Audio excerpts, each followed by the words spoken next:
Three people. We got the recording going and I had forgotten. That's awesome. So welcome everybody.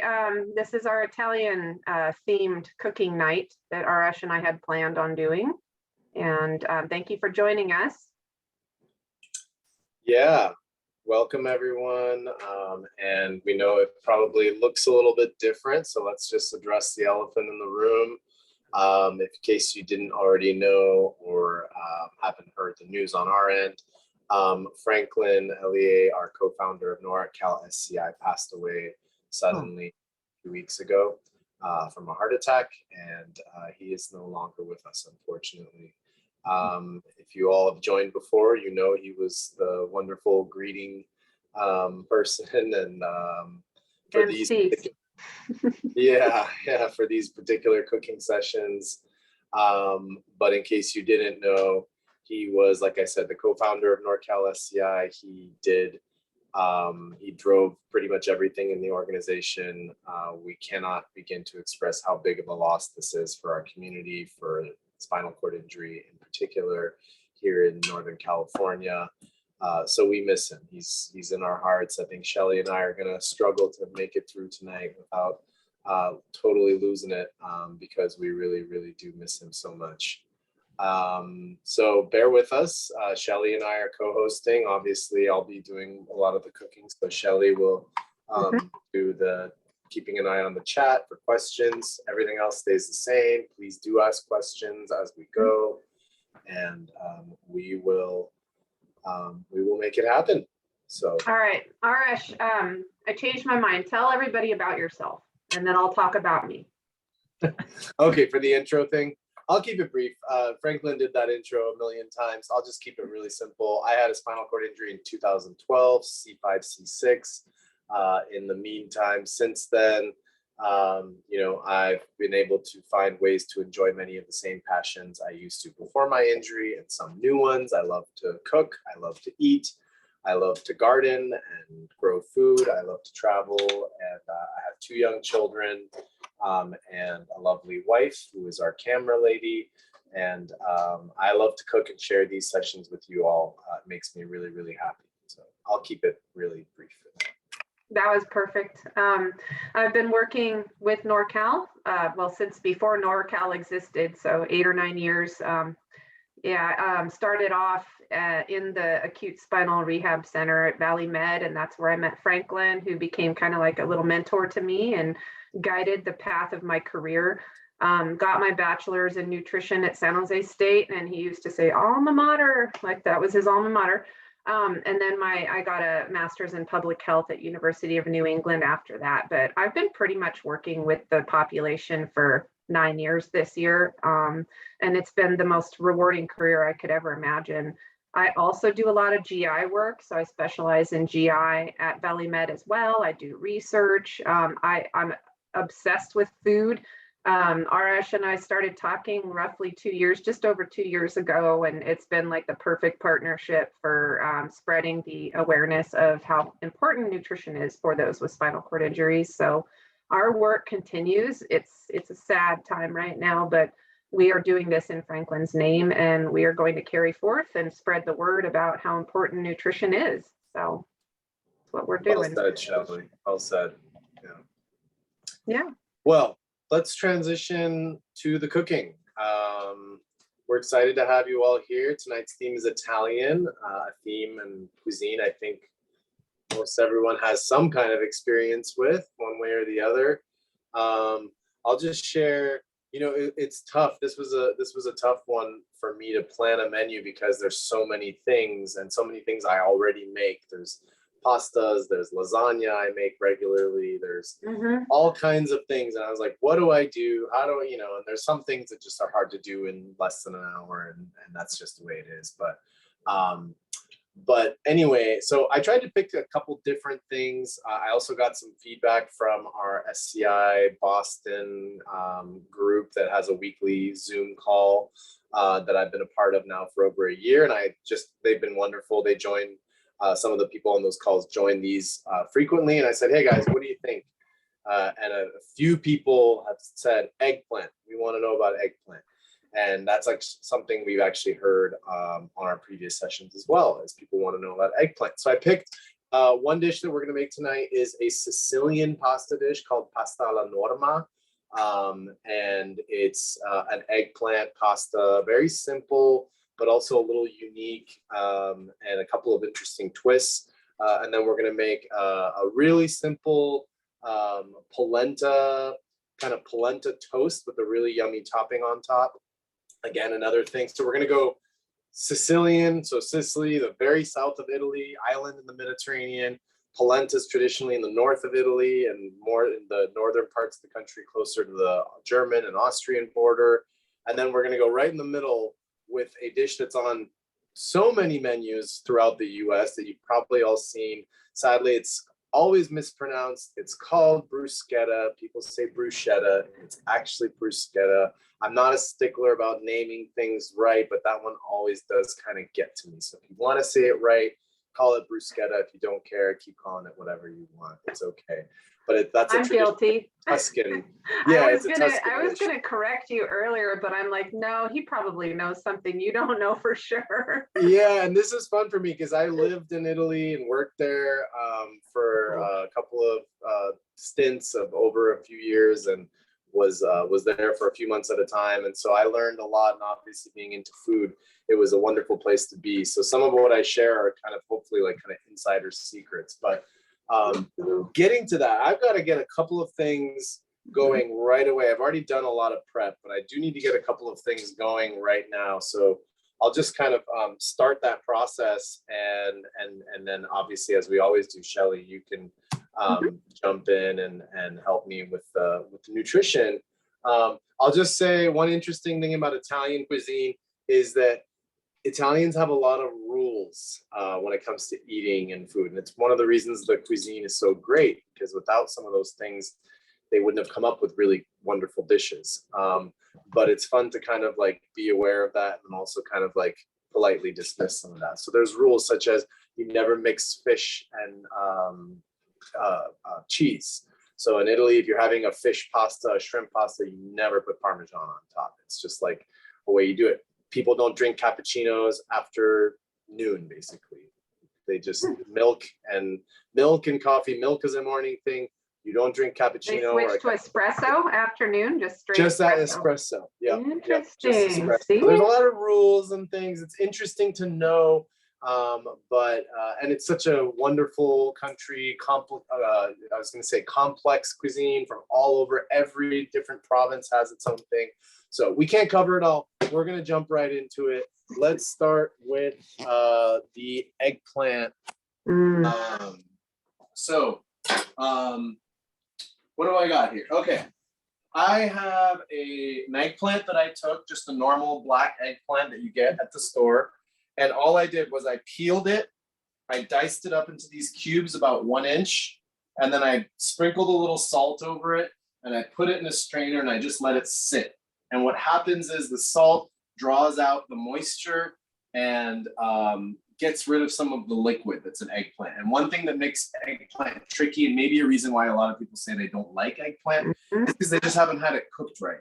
And if you don't cook it right, it's either going to be a weird texture or it just absorbs a ton of oil. So without using like buckets and buckets of oil, which I don't like to do and never do, I find other ways to get around that. So this is very important. This is a trick people in Italy do all the time. You salt the eggplant, you let it sit. If you want to like press it and get more liquid out, you can. But I had that happening for a bit. And now all I'm going to do is I've got my baking sheet, and I did this once before, so that's why I'm reusing my parchment paper here. But I've got my eggplant, and then I really like this olive oil spray. You can get this in a lot of places.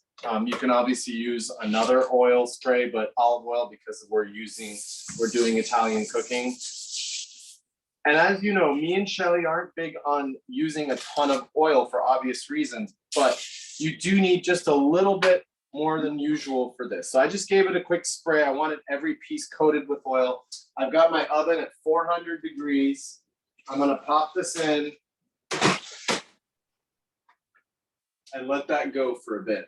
So traditionally, that would be done, all of the steps of the salting and letting it sit would be the same, but then you would fry the eggplant in a pan, again, with like, you need a good amount of oil in there, even though you've got some of that liquid out. So this is a personal me hack, not that I came up with it, but a trick of like using something like that to minimize the amount of oil. If you do want to do it on the stovetop, you fry it up in olive oil, you take it out, kind of put it on a paper towel. That's fine too. It just ends up using a little bit more oil. So the next step we're going to do for this pasta is I've got my pan here, and we're going to make a very, very simple, like 2-3 ingredient sauce.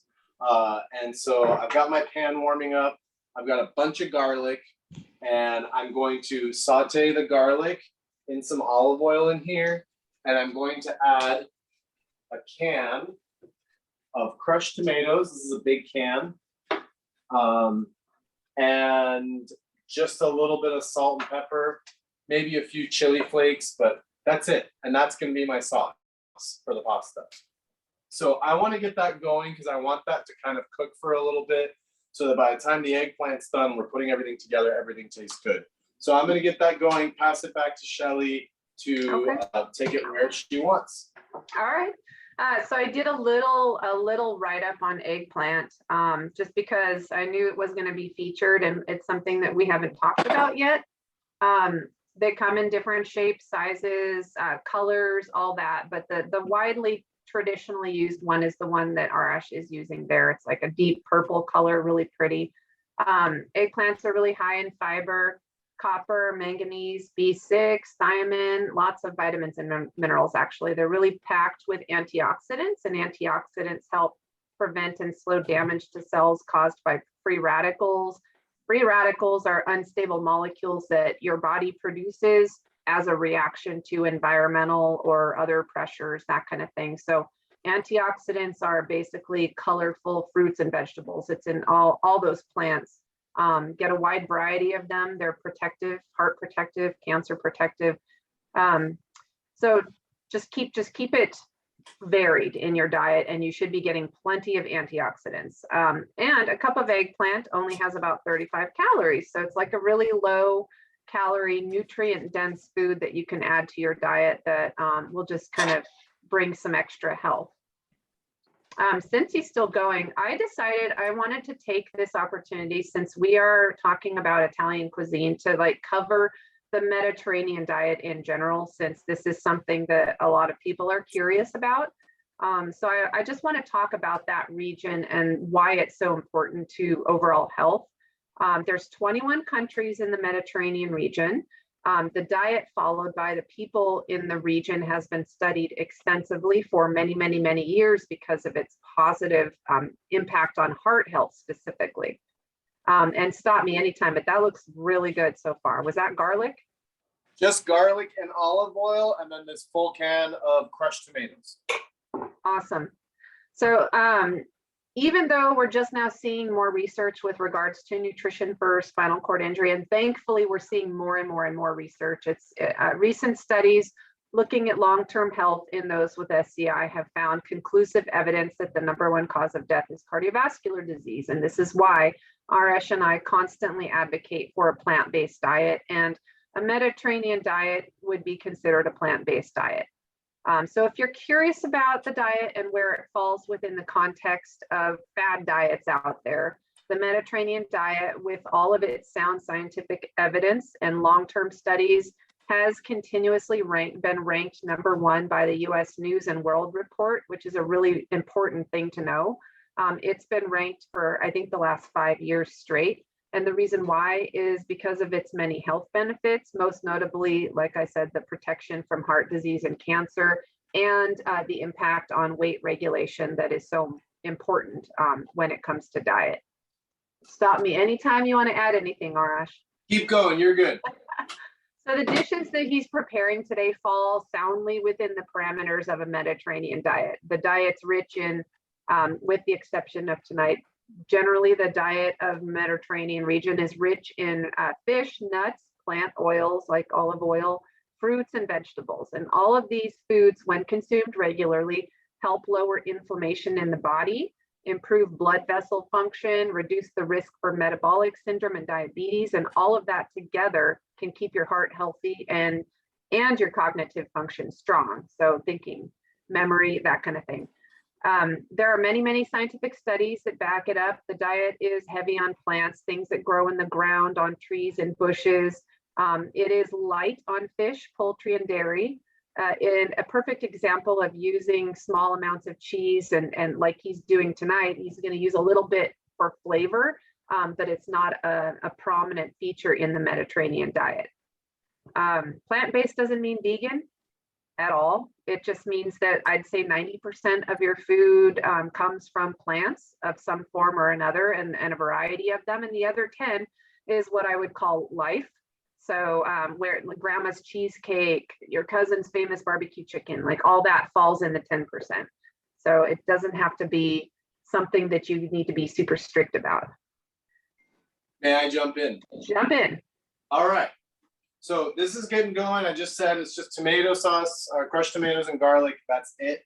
Very simple for now. I'm just going to let that go. I seasoned it with a little salt and pepper, of course. And then in over here, I'm just going to show you guys what I started. This is the polenta dish I'm talking about. I'm making a topping for polenta. And all I did was I took 2 medium onions, and that is literally 2 onions. They look like a lot when you cut them up, but I cooked it down for about 40 minutes. I caramelized them. That's the term for it.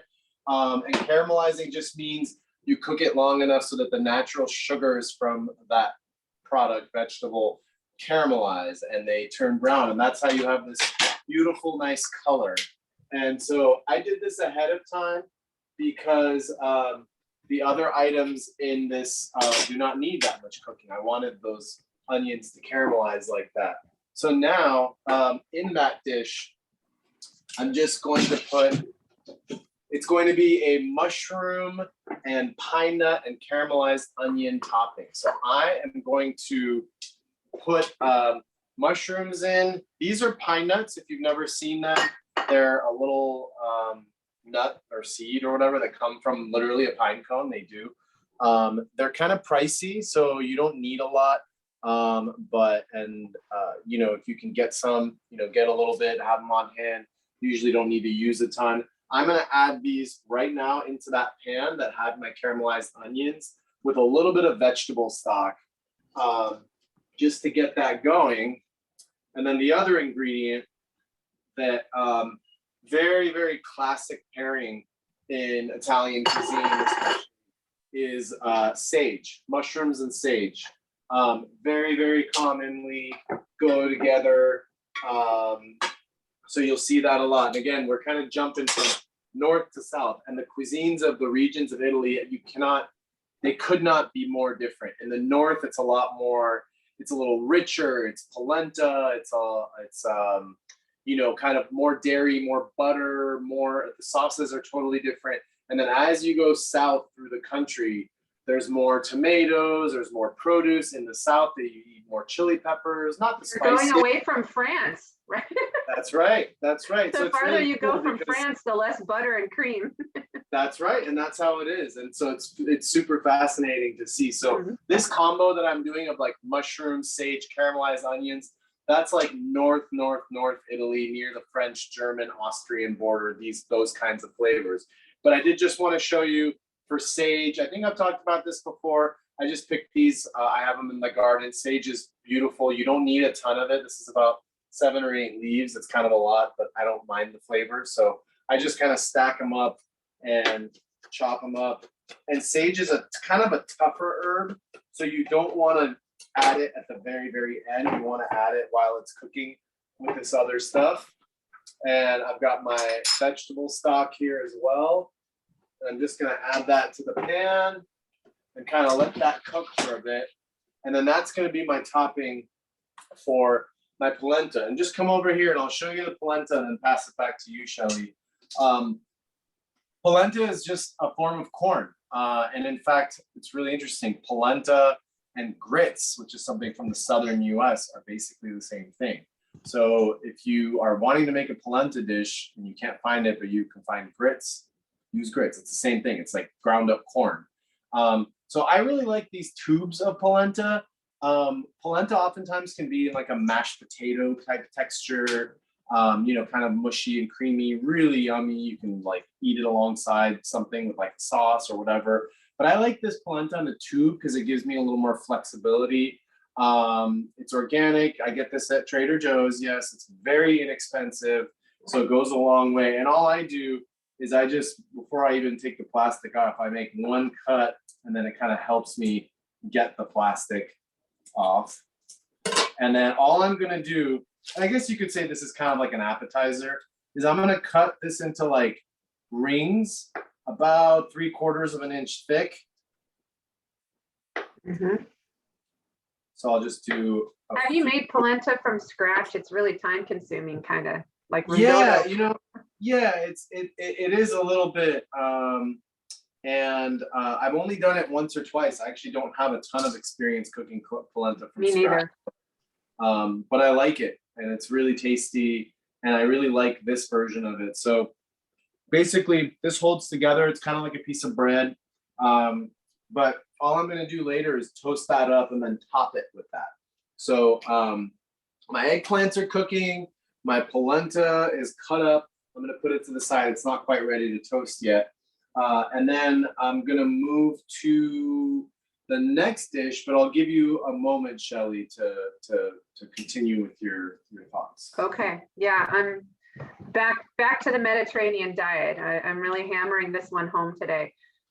So when you focus your intake on plants, you automatically reduce your calories. So there really isn't much need to count calories or macronutrients or do any of that stuff. A plant-forward diet's also high in fiber. We always talk about the benefits of fiber and a wide variety of plant foods for good bowel program. And Arash has talked about his experience going plant-based and the improvements to his own bowel program. So it's we cannot stress the importance of fiber enough for that. I'm going to get all sciencey, so just put your finger up when you're ready. But I just want to talk about the biggest study to date that we know of that kind of backs up the health benefits for the Mediterranean diet. And the most convincing evidence comes from what's called a randomized control study. It was a trial that was published in April 2013 in the New England Journal of Medicine, known as the PREDIMED study. And for about 5 years, the authors of the study followed 7,000 women and men in Spain who had type 2 diabetes or a high risk for cardiovascular disease. And they followed them for 5 years. And those who ate a calorie unrestricted Mediterranean style diet with extra virgin olive oil or nuts had 30% lower risk of heart attack or heart events. Researchers didn't anticipate didn't advise them on exercise. So this is an able-bodied population study, but zero intervention when it came to exercise, didn't even bring it up. So 30% lower risk for heart attack or heart events. Even more convincing is that the authors had to go back and reanalyze their data because there was a mistake with the randomizing process from the 2013 study. And they came to the conclusion again that the results were similar to June of 2018. So again, really recent. And it's probably the biggest scientific evidence to date that the Mediterranean diet is helpful in terms of reducing the risk for cardiovascular disease. So that's pretty significant data right there. And I'll keep going unless you want to say something. No, I will just say one quick thing. I've moved on to cutting up my tomatoes for the bruschetta. I wish it was just a couple weeks later and fresh tomatoes were They're like pink. Local and in season. Yeah, they're not quite there. So I did do my best at finding the best quality kind of store-bought tomatoes. They're okay, they'll work. But as you guys know, I'm a big fan of eating in the season, and in now that we're going into summer, if you make this with good tomatoes you get from like the farmer's market or just even a good quality locally grown tomato, it's going to be 10 times better than like a store-bought. But a couple of quick tips I wanted to share. I always use a serrated knife to cut up tomatoes. they are notoriously hard on your knife, even if you have a really sharp knife. So I just have like this, like a little $5 serrated knife that I bought, and I keep it pretty much just for this. And for this, I just want kind of like a rough, you can get really, you can get really small and cut it up like a really small pieces, but I kind of like it bigger chunks. It's kind of nicer that way. You could also do this with cherry tomatoes. You could kind of have them or quarter them, or grape tomatoes. So if you don't have great kind of larger tomatoes to reach for, feel free to grab cherry or grape tomatoes, because those sometimes can be even better and sweeter. You really just want the sweetest, best tomato you can find. So I'm cutting these red. The color red. The redder the better. The redder the better. Yep, that's right. I think so. I'm not sure that if there's any varieties of tomatoes that are freshest when they're pink, but I tend to stay away from the store. I really haven't had a store-bought tomato in a long time. I just generally don't eat tomatoes. This was the first time for me in a long time too, and I just did it because of this. But because we're going into summer and people will have access to good tomatoes, I feel okay about it, you know. So how does this one taste? It's okay. It's okay. I can tell spoiled. Just cutting them up, they're they're fine.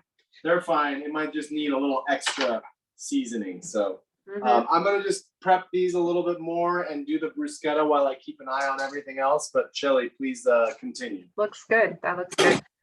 Okay, so just a little bit more statistics, science, research. It's what I do, and it's why we talk about the things we do. It's not just because we love gardening or eating fresh tomatoes. There's a reason behind it too. So I just want to remind you that among those with spinal cord injuries, the prevalence of stroke is almost 6% when you compare it to the able-bodied population. And the prevalence of heart disease and events related to it is over 17% when you compare it to the able-bodied population. And I'm going to keep bringing up these numbers because I feel like it is important to understand this risk. They're high numbers, and diet should be considered as a part of prevention as early as possible. In my practice as a dietitian, diet is the most overlooked thing ever when it comes to health for anybody, honestly. It's very rare when I find my patients are devoting as much attention to their diet as they are to their medication timing and like taking their medicines and that kind of thing. So I don't like the phrase food is medicine because it's technically not, it's food, but I feel like it should go up there with the importance of taking your medications on time and as prescribed, and working with your physiatrist or your doctor. I think it's crucial to consider nutrition and the things that you put in your body as super important, right up there with your medications and other things. One other study about the Mediterranean diet, and honestly, I like to keep looking up current research because it changes, but a study, a meta-analysis, meaning the authors looked at a lot of studies and they basically took the data from all the studies and put it together in a nice snapshot. But they looked at 18 studies and found that eating Mediterranean was associated with less cognitive decline, reduced risk of Alzheimer's disease, and better memory and executive function. In addition to that, they found in the Journal of Neurology, they published a study that said the diet's effects were similar to reducing the brain's age by 5 years. I will take an extra 5 years. Thank you so much when it comes to the health of my brain. So it's pretty cool research about the Mediterranean diet. So not only is it heart healthy, good for your whole body, good for your bowel program, it's good for your brain too. So that is the Mediterranean diet. I have just kind of like some cliff notes on what the specifics are for the diet, but basically it is so popular now that you can pull it up online and find a lot of really good, reputable information.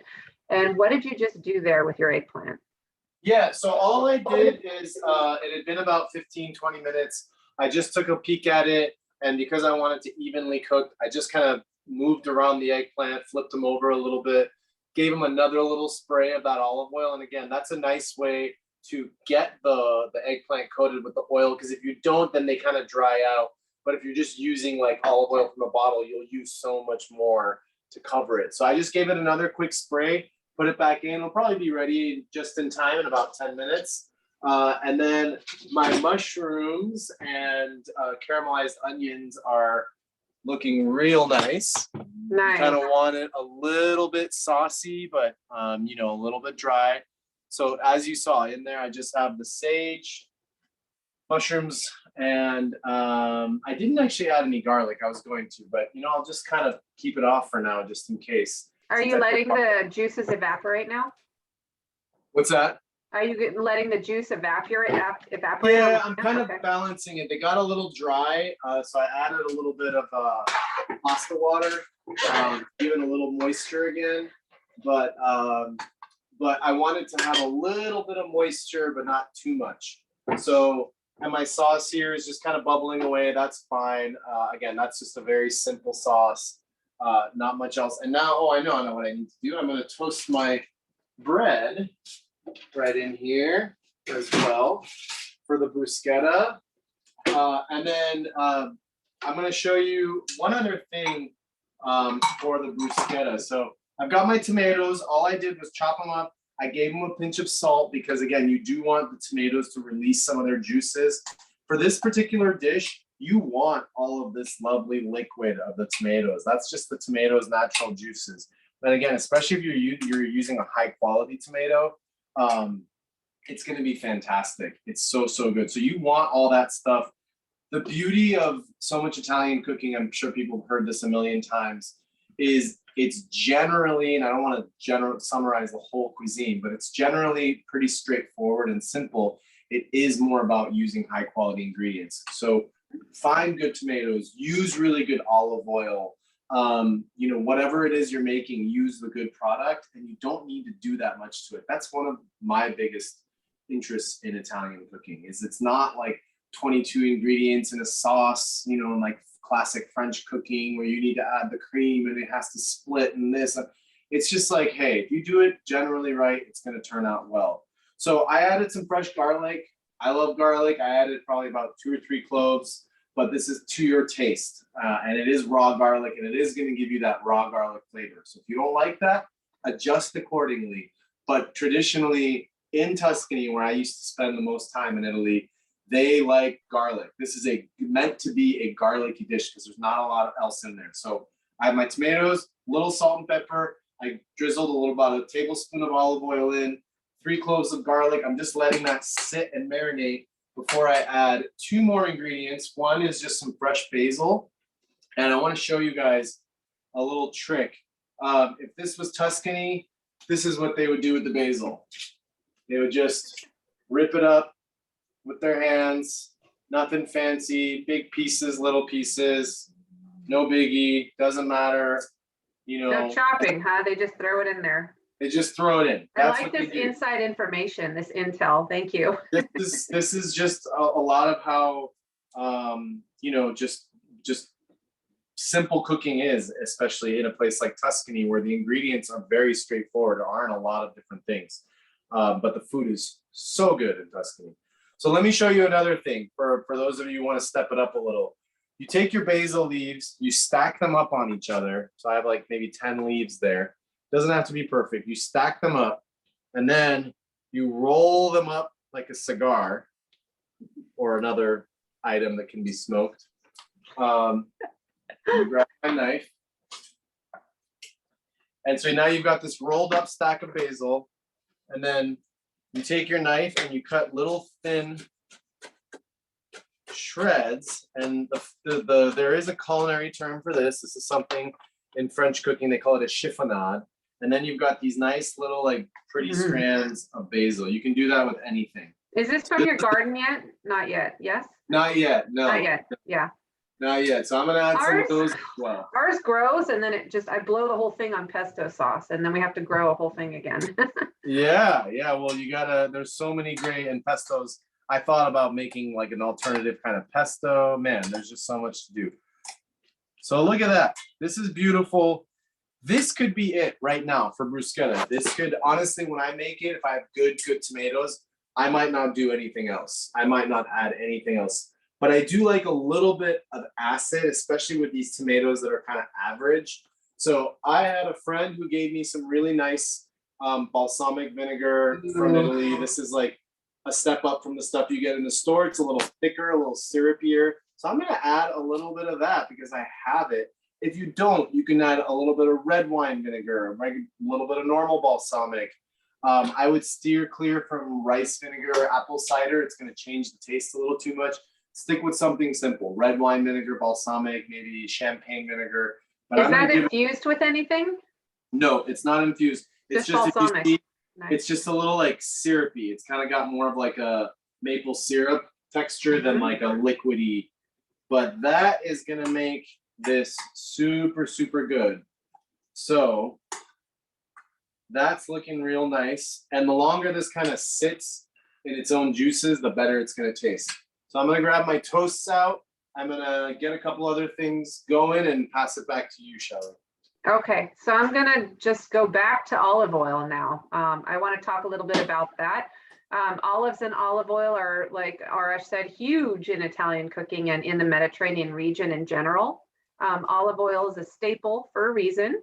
Active compounds in the oil help to lower blood pressure and keep arteries from hardening, reduce risk for stroke, reduce inflammation in the body because of the antioxidant properties in the olive oil. Help reduce risk for cancer, and it helps with cognitive function as well. So I think a lot of the data that you see in studies is olive oil is a huge component in this cooking, and so a lot of it comes from the olive oil too.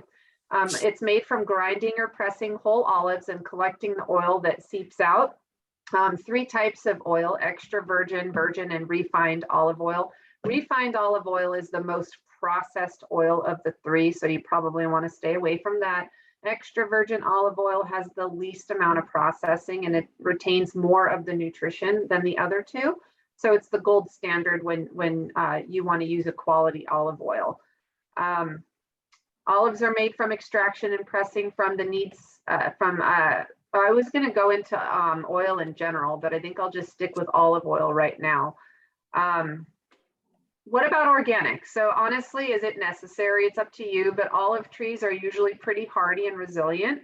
They don't require a lot of pesticide intervention anyways when grown normally, and most olive growers outside of the United States don't use chemicals on their trees. So that's one thing. If you're concerned about that, take a look at where your olive oil came from. A lot of it comes from other parts of the world, and generally they don't use pesticides on their olive trees. Do you have anything to say about organics and olive oil in general? What I will say is that I buy my olive oil at Costco, and actually they've done some blind tastings, and not just for taste but quality. Kirkland Costco brand olive oil actually comes out near the top in the US for quality and taste. So and their organic extra virgin olive oil for some reason is cheaper than their conventional. So I just Costco and make it easy. So I'm done with my, oh my God, I'm totally backwards. No, this is, sorry, I was about to put the wrong thing on the wrong thing. Good thing I caught myself. So I've got some toasted bread here. You can use any bread you like. Baguette works nicely. You can cut it up into slices. I kind of wanted to make it a little healthier, so I got like a kind of like a multi-grain seeded bread. Did you spray that with cooking spray and toast it in the oven? No, I didn't spray anything, nothing at all. I just toasted dry because I want it to be a little bit toasted, but not, you know, not like crunchy like a cracker. So this is just right.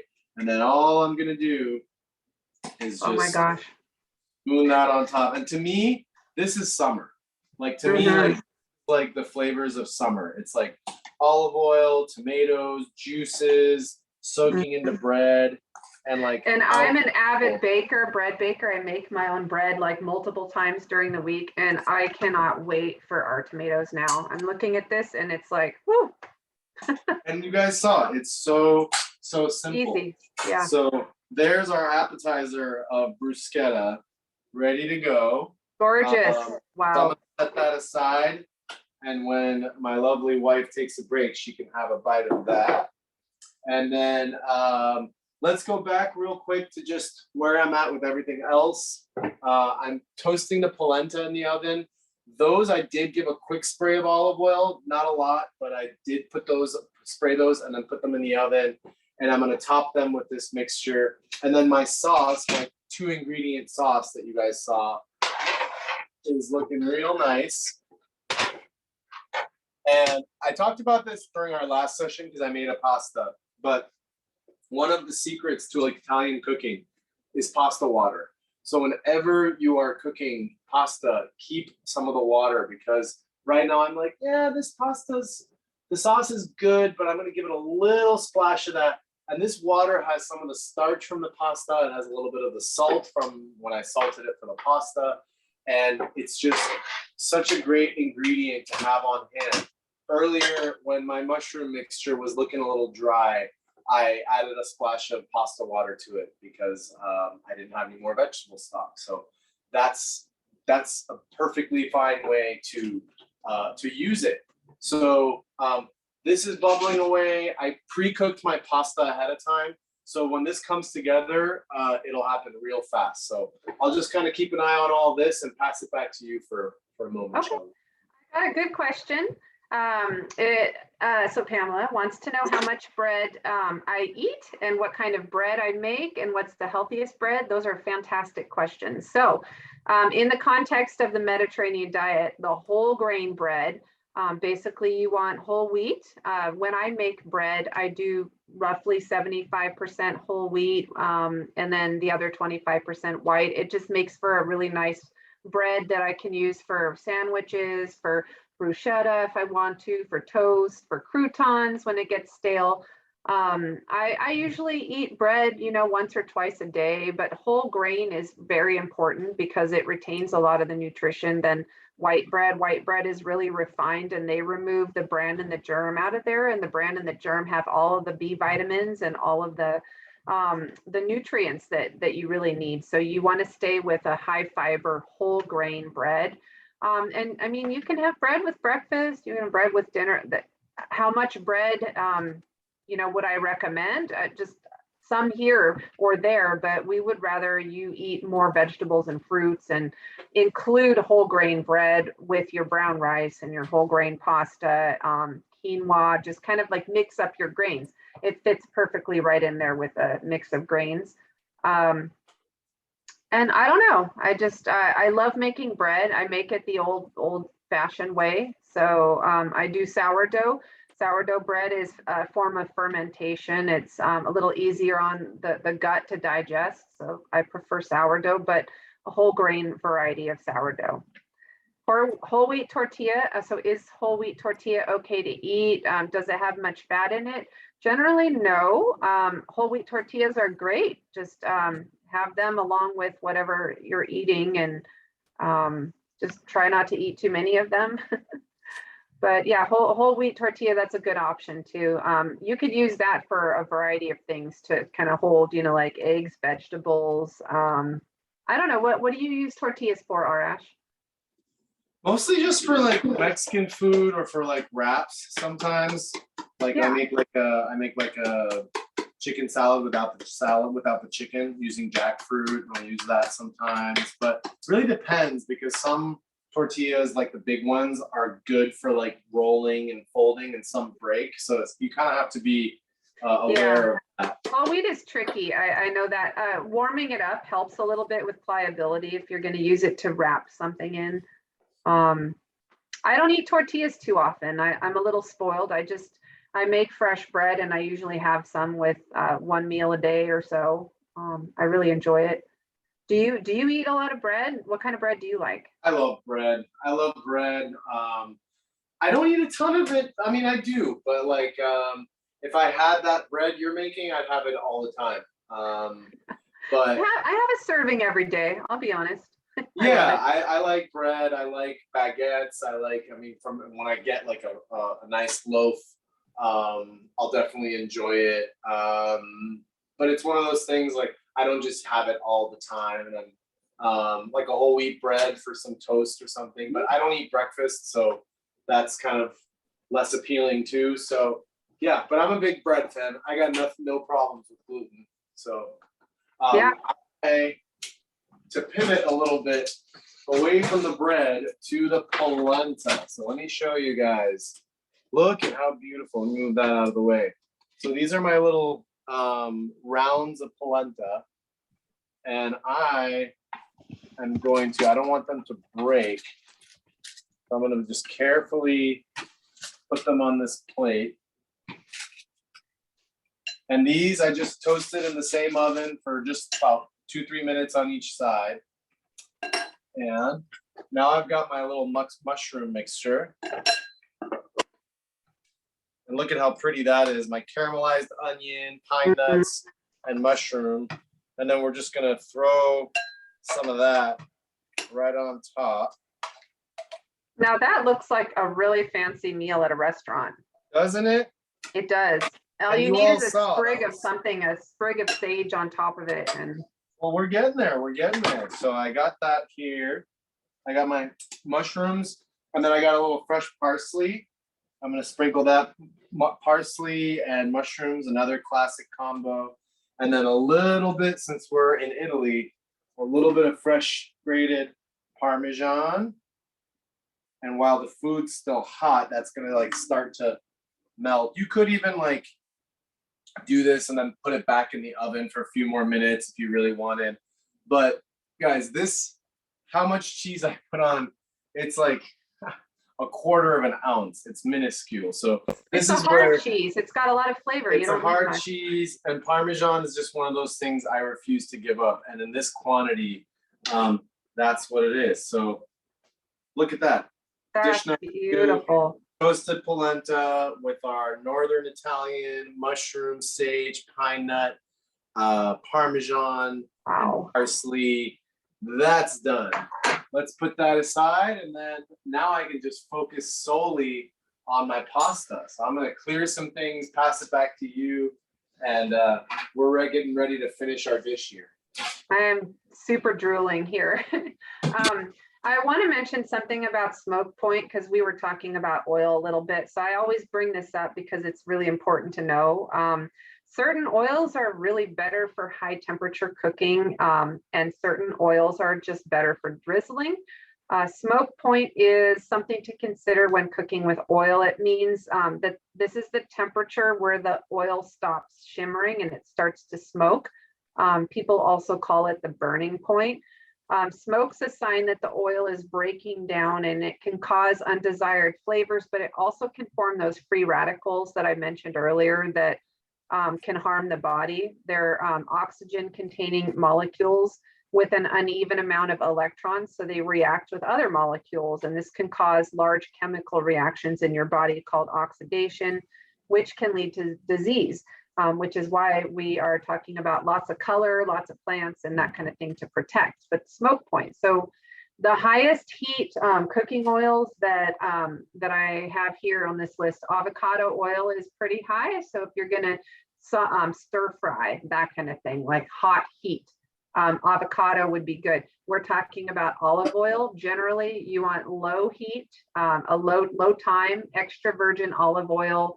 Has a smoke point of 350 degrees. So you want to kind of keep it low, or better yet, just buy a really, really, really good olive oil and use it as like a finishing oil where you would just drizzle it over a salad or over the top of your dish just a little bit for a little extra pizzazz or flavor. But I also like that the cooking spray that he did when you need to put something in the oven to get a little bit of a crust, or on the stove, use a little cooking spray because it has less calories. And generally the cooking sprays can handle a little more heat than some really good quality olive oil, extra virgin olive oil. So hopefully that helps, but look up smoke point. It's really important to know about.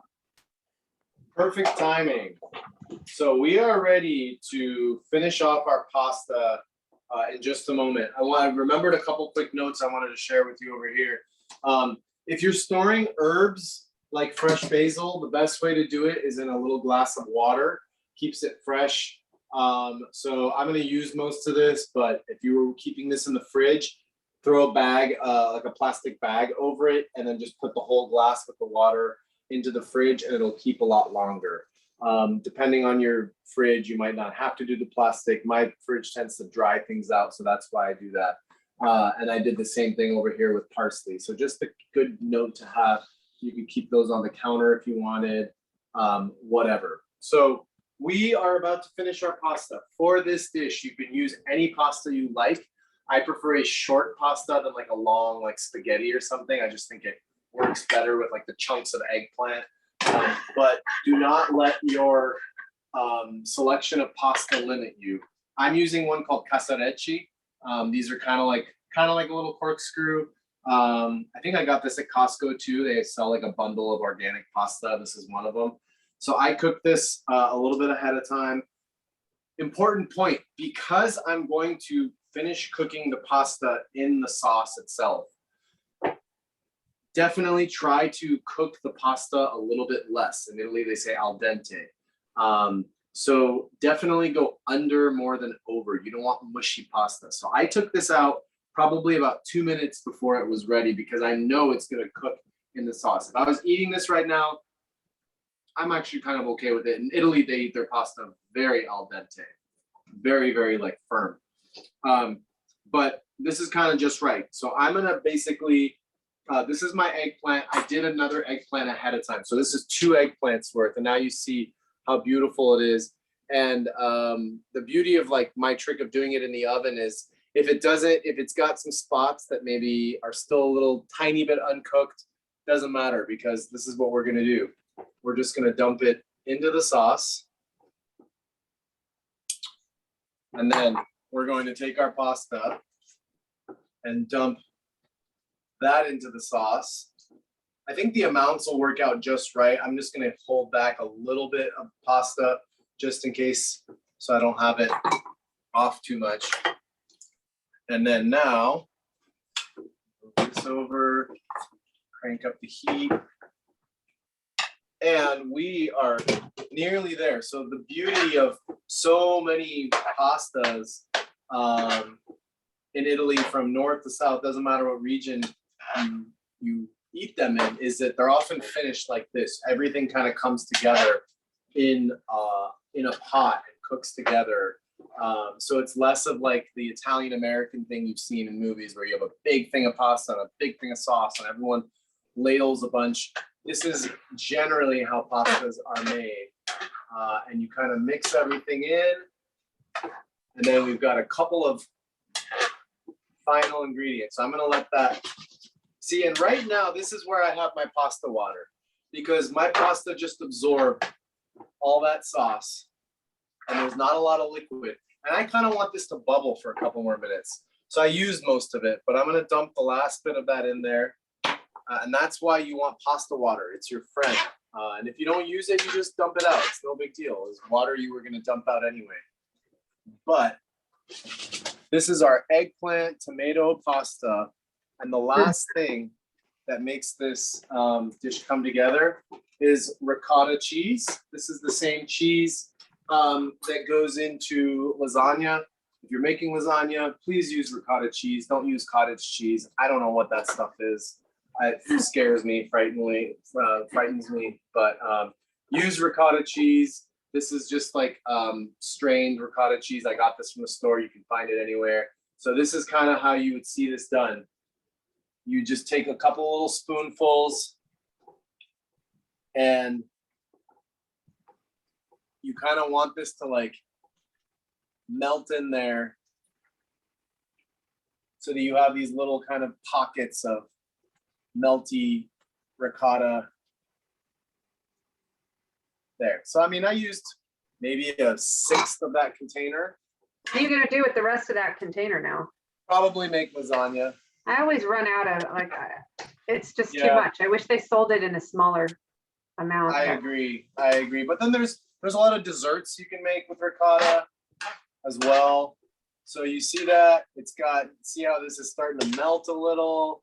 So it's not a cream sauce. You're just getting a little bit of that nice melty, gooey goodness. And this is like another 30 seconds and that's done. And I'm going to take this moment to add one last thing. These last few leaves of basil I had Like if I was doing this for like friends or for a party, you know, I would just kind of take these bigger leaves off. Or if you want to kind of make a nice dinner for someone special, you just kind of put that in there. My wife's my special eater every night. I was going to say, you're making it for Britta. Yeah, so we we just have do a like question. that. Do you ever use oregano? You do all the time, I do. right? Yeah. I do. Not all the time, but I do. I like oregano for this kind of cooking. You could use oregano here. You could do whatever, but I'm keeping this very, very, very simple and very, very traditional to Sicily. So there's a lot of different ways this can go. There's a lot of different versions. This dish has actually, I've seen this on like restaurant menus. Actually, my wife and I had this at a restaurant a few months ago and it was quite good. So you might see different versions of it, but pasta alla Norma, keep your eye out for it now. Now you know, this is the Sicilian eggplant, simple tomato dish. You don't need a complicated tomato sauce. You don't need jarred tomato sauce. If you have a can of good tomatoes, which I always keep on hand, that's it. And now we've got our nice basil on top to finish it off. And look at that. That's beautiful. How beautiful is that? If you guys could see and smell, the ricotta is kind of like gooey and melted in there. It doesn't have a ton of like strong flavor. It just kind of gives like a nice gentle note of flavor. And again, I used very little amount. Just this is little. really, really small. So when Shelley and I say plant-based, we both this is how we eat. I'll use some ricotta. I'm not going to use this entire thing. Like at a restaurant, they might use like 3/4 of this for this size of a thing. But when you make it at home, you don't have to. So we've got our pasta with eggplant, tomato, pasta alla Norma. We've got our polenta toast with mushrooms, sage, pine nuts, and caramelized onion and a Parmesan on top with parsley, and our bruschetta, which is our classic kind of summer chopped up tomatoes on some toasts of bread. And I'm sorry to do this, but Don't be sorry. I have to at least taste it. Actually tastes pretty darn good, even with those. How does it smell in your kitchen? We always talk about this. Britta, how does it smell in here? It smells amazing. And I guess I know what you're having for dinner. Oh yeah, and lunch. So Right. I'm gonna turn the camera around and I'm available for more questions or discussion, but I'm gonna relieve Britta and since finished everything right on time. So Yeah, we did. pretty happy with that. Beautiful. Well done. We do need to say that these presentations are made possible by generous donors to NorCal, and we're forever grateful for all of them. And all of the different presentations, I'm hoping that you have looked at all the different varieties and experts that are presenting all the time for NorCal. They're pretty awesome. These happen to be my favorite, but I'm biased and I'm really hungry now, really, really hungry. Go eat and make this with your tomatoes as soon as you can. And yeah, thank you forever. I know we're most people have left, but we are Shelley and I are going to do I think in July we're going to do a in-person session, maybe do a farmers market. We haven't quite worked out the details of how we might want to do like a shop and cook at the farmers market, something like that. So keep your eyes on that. As always, we will keep these going once a month. Keep your eyes peeled on that. The newsletter will of course inform you. Thank you for bearing with us. And yeah, Julie says, wait, Pamela said, thank you both. Franklin would have loved these. And yes, absolutely. We hope we did him justice here.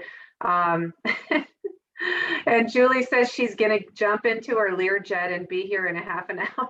all right, come on over, Julie. Looks like there's plenty of food.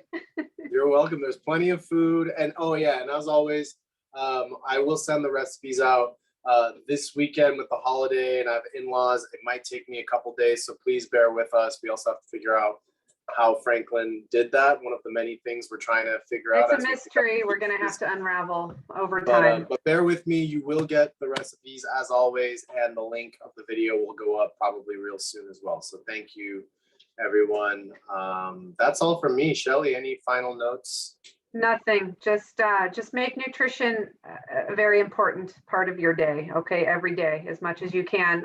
Keep tuning in. Arash has fantastic ideas. I'm sharing science, and so we'll keep you posted on everything.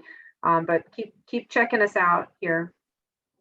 Thank you, Shelley. It was Yeah. a pleasure as always. Thank you everyone for joining, and for if you're watching as a recording, I hope you enjoyed. Okay. Bye. Bye everyone.